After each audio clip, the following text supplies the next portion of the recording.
Hello my friends, welcome back to Musings. Welcome to my early initial thoughts on the 2026 World Cup. Something that I had initially at one point even thought I would completely ignore because I was so convinced, and to be honest, part of me is still convinced that England would horribly underachieve.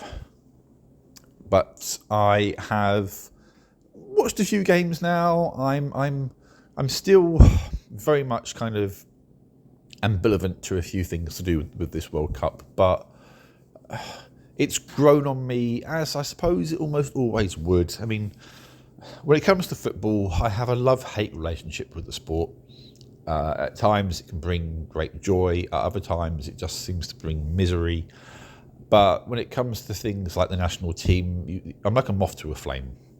And I guess there's always a part of me, even though the logical part of my brain knows that we're not going to win anything because it's simply not what we do, there's this annoying little bit of hope which will not completely depart. So I'll pay close attention to the World Cup, what's going on with the key names, the big teams, and hence this video, hence my thoughts on the first set of group matches, and well, we've now had a couple of games into the next cycle, but I'm really focusing on that first set of matches and what we learned about the various teams. By the way, if you check out my website, meerkatmusings.co.uk, you'll have the written version of this, so to speak, which might be more coherent. So just bear that in mind. Anyway, moving on. So everyone has played at least one game now. What we've learned from this is that the so-called big teams have not had it all their own way, not by any means. And we've had a couple of shock results already in this tournament. Some things have not been so surprising, but stuff like Qatar managing to hold Switzerland to a draw in their opening fixture. I mean, Qatar, who had never scored a World Cup goal before. Well, no, sorry to lie, they had scored a goal before, but they'd never got a point before. Managed to hold the Swiss to a draw in quite remarkable circumstances, it must be said, in their sort of opening exchange in their group. We also saw perhaps the biggest shock so far at the tournament in the form of Spain, who are my favourites to win it, being held to a goalless draw against Cape Verde, who are making their World Cup debut, and it's a massive result for Cape Verde because Spain are a traditional football superpower in many respects, and Cape Verde, well, I mean, I think they've got a population of less than 1 million people, and like I say, it's their first ever World Cup, so amazing result for them. Spain, you could argue, didn't perform, but still, nonetheless, some amazing goalkeeping in particular from Cape Verde to keep out the reigning European champions on your World Cup debuts is sensational and really does need to be celebrated. We saw Portugal held to a draw by the Democratic Republic of Congo, which, again, I don't think is a result that a lot of people would have had on their bingo cards, as it were. And so it's clear that what we might expect to have in terms of results is not necessarily something that's going to pan out. Now, at this point, of course, all the top sort of, or so-called top teams have now played at least once. So what they have gone and done, so to speak, is to bed in a little bit into this World Cup. So in theory, they might go on to do better things now they've shaken out of their system any rustiness that might be there. One team that will be quite keen to move on from their opening result is Brazil. They were held to a draw by Morocco. And, you know, credit where credit's due here, Morocco actually got to the semi-finals of the last World Cup. Not particularly fancy to do so, but they did it. And for the first phase of the game against Brazil, they were actually the better of the two sides. They took the lead, and but for something disruptive, which I'll come to in a minute, might have actually gone on to even better. So it's a case of, the big teams might be rolling up thinking they have a God-given right to win, and the teams that they're facing upping their game and really kind of taking the opportunity by the scruff of the neck. We saw other results kind of go more in keeping what we expected, and then other results perhaps coming across as being surprising when they maybe shouldn't be. For example, Japan held the Netherlands to a 2-2 draw. Japan are a much better outfit than I think people sometimes give them credit for. They've come a long way when it comes to how organised they are, and they've got some very good players playing in the top leagues in Europe. So they should not be taken lightly. Drawing with the Dutch is not necessarily a reflection on how bad the Dutch were, but rather how good Japan have become. So watch out for them as the tournament progresses. And potentially watch out for Germany. They enjoyed a 7-1 win over, forgive me if I'm not sure I'm pronouncing this right, over Curacao. Again, another nation, I believe, making the World Cup debut, another kind of minnow in terms of sort of the size of the country, the population. Germany, of course, 4 times winners of the World Cup. And a lot of expectations are always there with the Germans at World Cups. But Germans did go out at the group stages of the last 2 tournaments, so they'll be very keen to make amends for that. And I think the Germans have slipped under the radar here. I don't think people are viewing them as likely winners. A 7-1 win in the opening game is certainly a statement, but even with that in mind, I think, okay, they turned up and they put on the style, but they were facing arguably one of the on paper at least, the weakest teams in the tournament.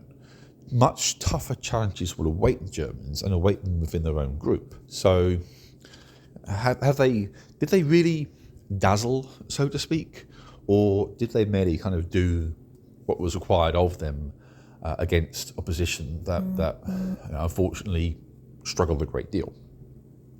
France looked reasonably good against Senegal. Mbappe landed well and truly at this World Cup with 2 goals in his opening game. He has his eye on becoming the all-time top goal scorer in World Cup history. The record is 16 goals from German legend Miroslav Klose. And I think Mbappe, with his 2 goals, moved on to, was it 13 or 14 or something like that? And of course, there's still potentially, if France go all the way, France will have another 7 games to play for Mbappe to score more goals. And Mbappe probably has at least 2 more World Cups in him. So he'll have the opportunity to break that record. But another player equaled that record, and that was the timeless Lionel Messi. Messi got a hat-trick in Argentina's first game against Algeria. There's an argument that he could have been sent off after scoring their first goal for a rather bad tackle. He wasn't sent off for whatever reason, went on to score twice more. And as is always the case with Messi, he can hit the ball so sweetly. He doesn't have the pace to do his mazy dribbles and skills with the ball that he used to do, but he also knows that. And one of the things that Messi has done is he's adapted so well to the passage of time, so to speak. And so what he's gone and done is he now, as he did at the last World Cup, he can play these incredible passes. He's got such great vision to play a ball, whether it's to feet or in front of someone, whether it's on the floor, whether it's a kind of lob over the top. And he just has this ability to judge a pass so well. And his positioning, he still knows where to put himself to get on the end of crosses and chances and passes. His awareness of what's going on in the game is still incredible. He's a very intelligent player, and he's playing to what his strengths are. And well, we are seeing that over and over again. And his hat-trick kind of further reinforces what a legend that he's been. I don't think Argentina are necessarily expected to win the World Cup again, but you wouldn't rule them out. Not when even, I think, 38, 39, even now Messi is still dictating the game and proving that he can still dictate the game. And, what a performance. And of course, again, he will almost certainly break that record of 16 goals. I mean, he's equalled it. So he just needs one more goal to set a new record for himself. Yes, Mbappe will probably eclipse it, not least of all because Mbappe will feature in future World Cups, and this is going to be Messi's last World Cup. But for the moment, at least, it's a case of the old pro showing everyone else how it's done. And he's doing that in a kind of way which has really highlighted the difference between how he's adapted himself and the game and how his old legendary rival Cristiano Ronaldo has adapted to the game, or rather not adapted to the game. Portugal drew their opening game, as mentioned before, against DR Congo, and they'll be kind of looking back upon that game, and if they are prepared to be brave, they will drop Ronaldo from the starting lineup of their next game. Ronaldo was basically a statue, is the only way I can sort of describe it. He plodded along very, very slowly. He wanted the ball to come to him so that he could land a sweet strike and get the glory.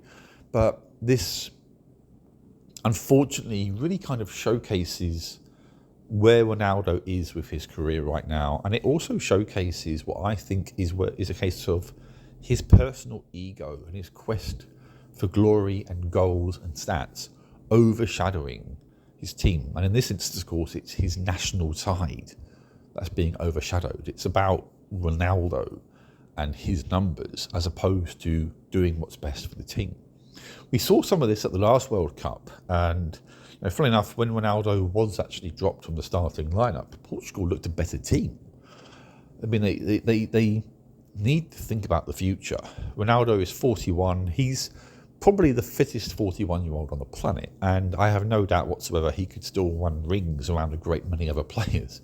But at this level, at the kind of level demanded at a World Cup, to more or less park yourself and then expect everyone else to feed you chances and opportunities, possibly at the expense of other opportunities, is pure selfishness, and it's not going to help Portugal's cause. It's an unfortunate way for his international career to end, because Ronaldo himself has said this will be his last World Cup. One has to assume, surely at the end of this World Cup he calls it quits on his international career. Whether he does or not is anybody's guess. But the time has come for Ronaldo to admit that even he is not immune to the aging process. None of us are. And whereas Messi has adapted, and perhaps Messi has adapted because he was more skilled in these areas to begin with, the fields of sort of vision for the game, passing, positioning, Ronaldo hasn't adapted. Ronaldo has been such a brilliant player in terms of sort of powerful runs, so strong, hard to knock off the ball. He could hit the ball with so much venom that no one wants to be in the way of that. And at one stage he was incredibly quick as well, but he's lost that, and he doesn't have Messi's skill set to fall back on. And the time has come really for him to be thinking, okay, if I want my team, in this case my nation, to thrive here, I've got to think about stepping back. It's who's brave enough to have that conversation with Ronaldo is the question. So, yeah, a bit of a sort of whimper really from him in the first game, made all the worse by seeing his great rival Messi score a hat-trick. And there were other big names who also shone quite brightly. Among them, England's Harry Kane, who scored twice in a 4-2 win over Croatia. He not only did he score a penalty, albeit a retaken penalty when the first one was saved, but he also scored a thumping, typical kind of centre-forward header from a corner as well. And he'll be very, very pleased to get off the board at the World Cup. Kane has historically started major tournaments quite slowly, but grabbing a couple of goals early on, it will settle him in, and it's kind of just a continuation of an incredible season he's had with Bayern Munich, where he's just been scoring so freely and looking so dangerous. So he'll be delighted. So too will Jude Bellingham, who also got on the score sheet. A nice effort, a nice solo run at the start of the second half to get his account underway. Ironically, he then went a couple of minutes later, missed a slightly easier chance. He got off the board. So too did Marcus Rashford as well. Very pleased for him to be scoring. And so, in an attacking sense, England have shown, once they kind of got going properly, which wasn't until the second half, that they can score goals and they can look dangerous and that they can be dangerous. The first half had questions around some of the defending. Was it a bit too safe in terms of the performance, a bit too pedestrian? But whatever the manager, Thomas Tuchel, said at half-time, he lit a fire underneath the players and they were much, much better and played with the kind of attacking intensity that the fans want to see. And that's also arguably England's strength. I've often thought at previous tournaments that when we actually play with a bit of attacking confidence, we're a better side. We're not, as a country, we don't tend to be the sort of team that's going to be able to sit back and absorb pressure all that easily. We're better when we go on the attack. Our best defence is a good offence, as they say. And it was proven against Croatia. And so, an opening win, which, defensively, there's a few things to work on perhaps, but once we got going and actually played good attacking football, I mean, if not for the Croatian keeper, England could have had 5 or 6. So, good signs. Again, I'm not going to get carried away. This is England at a World Cup. One thing I don't expect is for us to win it, because we just don't do that sort of thing. But in terms of the performances, so to speak, from the big teams, from the ones upon which expectations tend to rest, it's been a good start from England. It's been a good start from Germany. It's been a good start from the French. And there are a few other teams that have a few things to think about. What about the hosts, by the way, before I kind of pass them by? Mexico got off to a winning start against South Africa, 2-0 win, in a game which actually saw 3 red cards, 2 for South Africa, 1 for Mexico.